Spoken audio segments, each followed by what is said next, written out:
ഡാ നീ എന്നെ ഒന്നും മിണ്ടാത്തേ. 50,000 രൂപ കൂടെ വേണോടാ, ഇനി ആ വിസ റെഡിയാകത്തുള്ളൂ.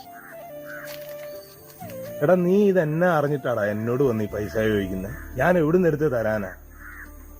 അതും 50,000 രൂപ. 50,000 രൂപ എടുക്കാനുണ്ടേ ഞാൻ ആ വീടിന്റെ അടുക്കളയുടെ പണിയും കൂടെ തീർത്തിട്ട് ഞങ്ങൾ അങ്ങോട്ട് കയറി താമസിച്ചാണ്. ഇപ്പോഴും മഴക്കാലം ആകുമ്പം ഞങ്ങൾക്ക് ഉറക്കമില്ല. കെട്ടുകളും കൊച്ചും എന്നെ കെട്ടിപ്പിടിച്ച് മുറിയിലിരിക്കും. എന്നെ കൊണ്ട് കൂട്ടിയാ കൂടത്തില്ലടാ. കാര്യം ശരിയാ, നിനക്കൊരു ഭാവി ഉണ്ടാകുന്ന കാര്യമാണെന്നും എനിക്കറിയാം. ഞാൻ എന്നാ ചെയ്യാനാടാ?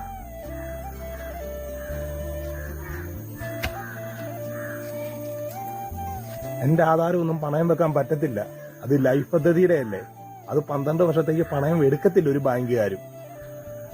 അതാ, അല്ല അത് ഞാൻ തന്നേനെ. നിനക്കറിയാവോ, സ്കൂള് തുറന്നു. എന്റെ കൊച്ചിന് ഇപ്പോഴും സ്കൂളിൽ കൊണ്ടുപോകാൻ നല്ലൊരു ബാഗില്ല.